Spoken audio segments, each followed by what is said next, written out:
Regional Pastors and Leaders Conference. Woo, woo. What is so exciting. Thank you for joining us online. We're just really happy that you are joining us in this way. And we're so excited to be putting this on. We've been planning this for months now, and just to see it come to fruition and to have everybody be joining us is really awesome. Yeah, I was in the, if I'm being honest, I was in the ladies' room. And because, and I was looking in the mirror and I was thinking to myself, I can't believe we're here right now. Like we've been like praying into it and thinking about it. And so I'm super excited, Emily. And I get to call you Em, but no one else does. So I try to fix it when we're being recorded live. Today. Hello. Yes. I'm just going to call you Em now also. Yes, because we didn't introduce ourselves. Okay. No, I'm in. All right. I love it. To introduce ourselves, my name is Emily Leyva. I am on staff here at Tehachapi Vineyard, and I am just, living life. I'm also a full-time teacher, and I'm expecting a little one in February. Nice. So that's a little backstory on me. And then you want to share who you are? Ursula Hauser. I'm on staff here too. I'm the Director of Spiritual Development and the in-house spiritual director. So I do those things. And I have 3 kids, 2 mild, 1 spicy. Ooh. Yeah. I'm wondering the degree separation. Yeah. Like what's mild, what's spicy, where does it change? Yeah. It's really spicy. Yeah, that's great. Yeah. The range is there. It's great range. There you go. We'll talk later. Well, deal. Yes. Because I think I'm Ryan, and I'm a guest. Yes, I'm Ryan our Kenny. guest, I'm not on yes. staff here. I'm on staff at a church in Fresno with Midtown Vineyard Church, which I love dearly, and I'm grateful to be able to lead. And we have 2 girls, 3 and 4, and one very spicy, and then the other one medium to spicy, somewhere in there, depending on the day. But yeah. And then I think you always get 1 spicy. Our spicy was our youngest. And I think really God just threw her in there at the very end, because had she been the first, we wouldn't have kept trying. Yeah, there you go. I'm just going to be honest. Yeah. And he was like, oh, you think you're pretty good at this? Yeah. Give this for a go. Here's a big super humility. Oh, you guys are really, you're does sparking things. all of is the this- joy. This is my first. This is your first, so here we go. I'm like, I can already tell who she's going to be. I'm like, she's going to be spicy for sure. She won't, if I call my husband over, I'm like, she's moving. The minute he puts his hand there, she stops. She's like, and I'm not doing it for you. So anyways, we are here to interview you today. Wonderful. Ryan, and we are very excited about that. So tell us just a little bit, what is your vineyard story? How did you get involved in the vineyard? Yeah. So I grew up in Fresno, in Clovis, in the Central Valley here of California, and grew up in around also a vineyard church. My parents have been in the vineyard for quite a while. My mom's been a worship leader within the vineyard. My dad was always in some form of leading ministry type stuff, eldering, just those kind of things. And so I always grew up in the church. But again, my main emphasis was sports and friends and other things. So therefore, I was around the church a lot. Yeah, you played soccer professionally, didn't you? I did, yeah. I had, cool. Everything you dream of what happens when someone goes pro. I saw that happen with other people around me. I was almost there. I played professionally for 2 years, and it was wonderful. Got a chance to do it, to live in Salt Lake City, to live in Rochester, New York. Wow. And then got into business after that, and then fell backwards into pastoring, which I had a separation there from growing up in the Vineyard Church, going off to college, not being a part of a church at all. And then I just realized when I got back into, if we talk more about this or not, but I got back into church leadership and just realized there was something about the Vineyard that I desired. And then we got to church planting, and it was like, I want to plant a Vineyard church. So Vineyard has just run through my life. And I think what we say around here, I think, is you don't become Vineyard, you find out you are Vineyard. Sure. There's a little bit of it. Yeah, there's a lot of that conversation of just you walk into a vineyard and you're like, oh, okay, this is just who I've always been. So it sounds like that was kind of part of your story, is It was there all along, and you just kind of discovered where you fit in. Yes. That's very cool. Very much so. Very cool. Feels at home. So how do kids, wife, all that, how does that fold in? Yes. So my wife and I, Caitlin, will be married here in 12 years. And she's a NICU nurse and also is our primary caregiver for the girls. She works about 1 day a week, and so we're able to, have a pretty flex schedule with that. And our girls are 4 and 3. Emery, our oldest, is adopted, and then Josie is 9.5 months behind that.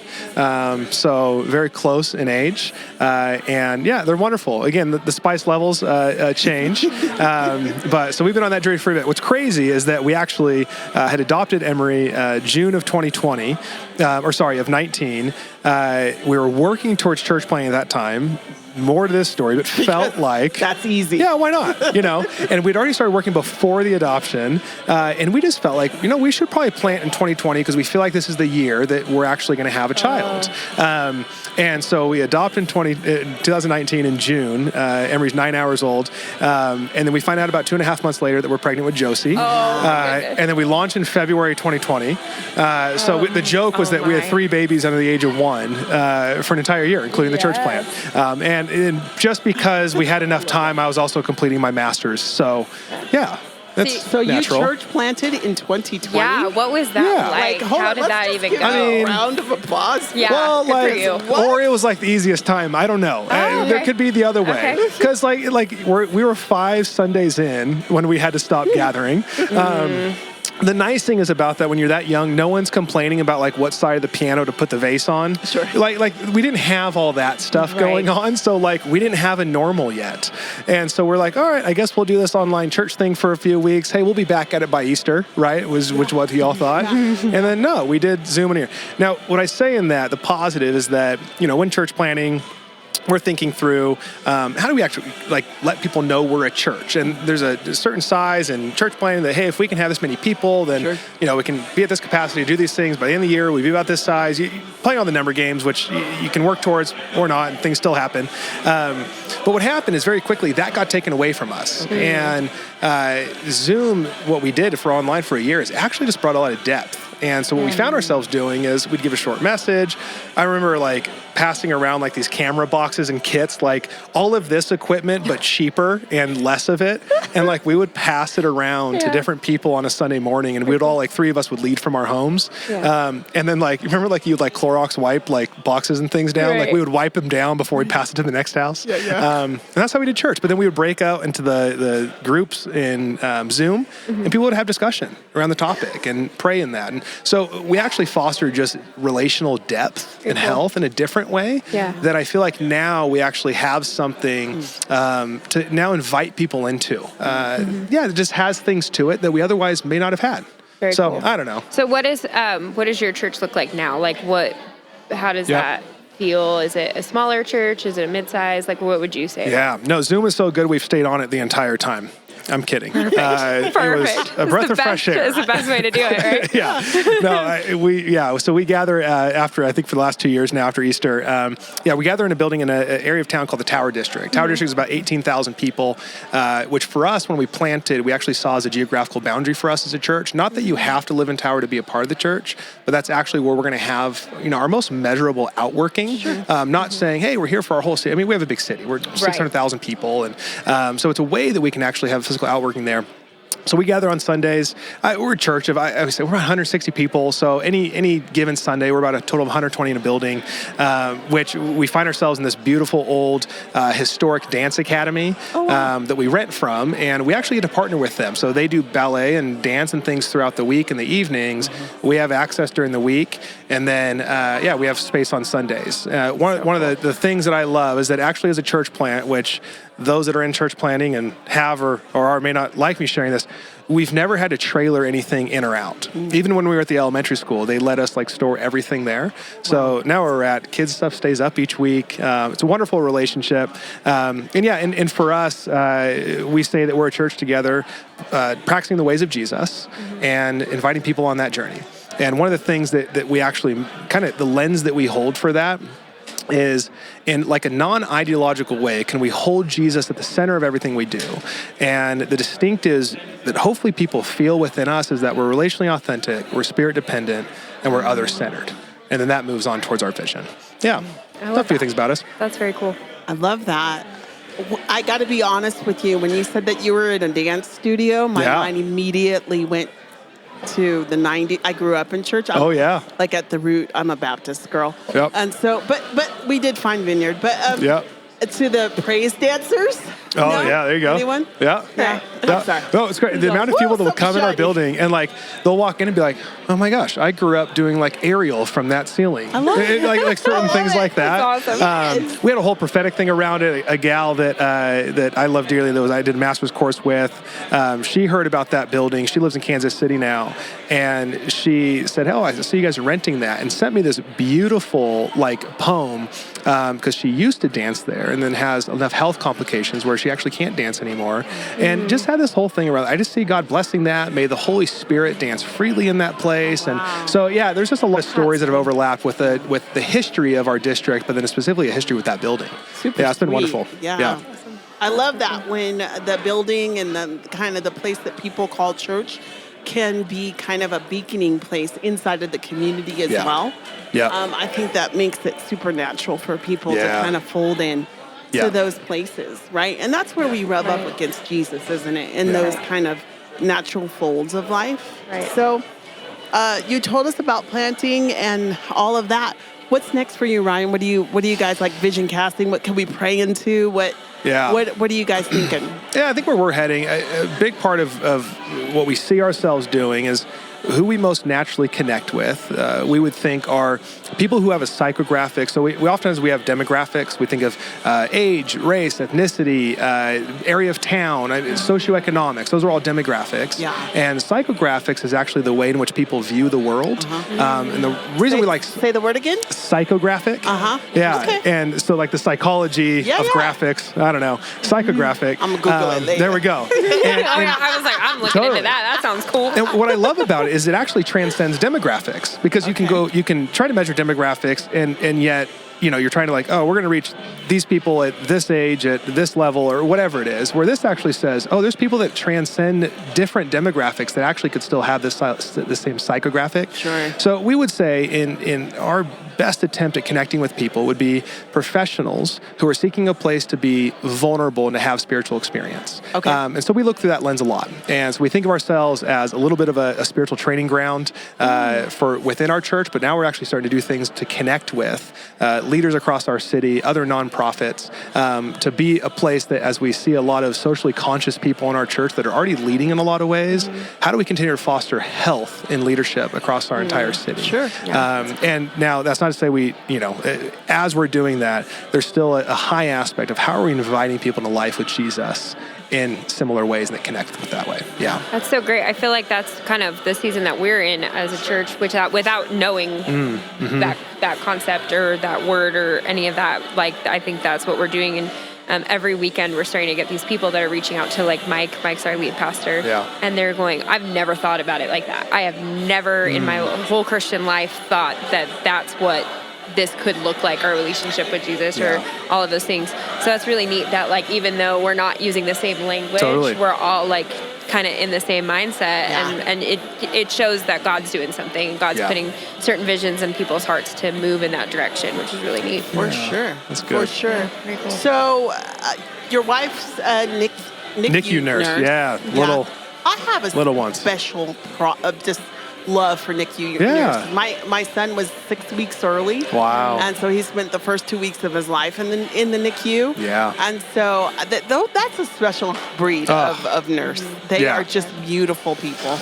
And so I just wanted to come back to that. Yes. Woohoo to NICU nurses. And Absolutely. just give her a little I shout would out. not want to do that job. No, it's and hard. I don't know if I could. Yeah. And my son was healthy. He was actually 6 weeks early and 7 pounds, 5 ounces, so he's huge. Yeah. So I was like one of the lucky moms. But, one guy, his baby fit in his hand when he was born. And so there's just such, I don't know, I think it's a call. But I so agree. the two of you, spearheading that movement there, I think that grace and compassion has got to kind of move through the ethos of your church as well. Yeah. Yeah. Yeah. Yeah. I would hope that in so many ways that even just our trajectory of the lens at, hey, what does it look like to become relationally authentic? So as we're becoming spiritually mature, could we also be becoming emotionally mature and doing things like that? If we be growing in humility, those kind of things. And then as we're doing that, are we creating ways in which we can become spirit dependent? So are we actually leaning and being open to the way in which God is going to form us from the inside out? If those two things are happening at a decent rate, what should naturally be happening is us becoming other-centered. Sure. What we don't want to do is, hey, we need to now go and become other-centered, because then that usually looks like fixing, changing, correcting, coercing, it's unauthentic. Manipulating. Inauthentic, exactly. Yeah. And so a part of it also does require patience, though, because sometimes it can be easier, like, we need to go fix the thing. We need to go change the thing. We need to go fix that person. We need to go change that person, whatever it is. But if we can patiently wait, we actually start to see the things that I think two ways. One, the things that actually break our heart, and the things that we're most grateful for. And if we can follow those two things forward, then we're actually living out compassion, mercy, generosity, grace in ways that are most natural to us. Not because that's what we think we have to do, but that we get to do. So like when we think about NICU nurses, well, if we have a special appreciation for NICU nurses, it's easier for me to show up at NICU Appreciation Month or whatever it is, because I'm really grateful. Now, some people may not be grateful, but they're grateful for something else. So what are you grateful for? Go and participate in that. And then also, what breaks your heart? What's weighing on you? What's the pain, the brokenness, the ill in the world? And if you can pay attention to that, it's like, I think we should all do something about that. Or you start doing something about that.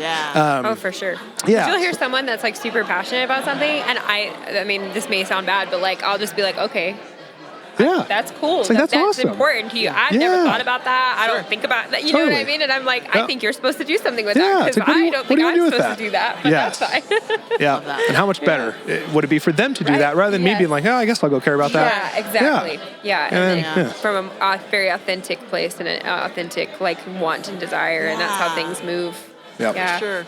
We're going to wrap up, but I have a couple of questions before we do. The first question is, Ryan, how do you take your coffee? Straight black. That's it. Oh, really? Yeah, no room. This is not going to sound nice, but I did not think that you were that OG. Oh, yeah. Come on. Thank you. I don't know. About time someone gave me some cred for that. That's like, gosh. I feel like that's real coffee drinker. I'm just not your no soy milk, latte. No, I'm not a black coffee girl either. Okay, I put some cream into it, but I French press mine because I'm a snob. That's okay. Jesus still loves. No, I'm a we had a whole debate around that. I'm not going to try and take too much time here, but it was like, we love French pressing. I appreciate good coffee. I also don't, when I'm tired in the morning, want to go through the work of French pressing. I want it to be drip. But we can't just get any old drip. It needs to be a really good drip. Yeah, it's always a conversation. Yes. For sure. That's me. So, that's great. So you black. That's pretty great. So we're going to wrap up. But before we do, I want you guys to know this, that we are going to be on here live for the next 2 days, about 20 minutes before the session starts. We want you guys to join us. And I think that's it. Em? Yeah, come hang out with us. We'll be here until Saturday. Yes. And we have got more guests, and we're just really thankful for you to make this time so much, Ryan. and to come and hang out with us. And we hope that you enjoy the rest of the conference. I will. And we hope that you guys enjoy the rest of the conference as well. And awesome. We'll chat with you guys tomorrow. And we hope you enjoy the rest of the sessions tonight. Peace. Bless y'all.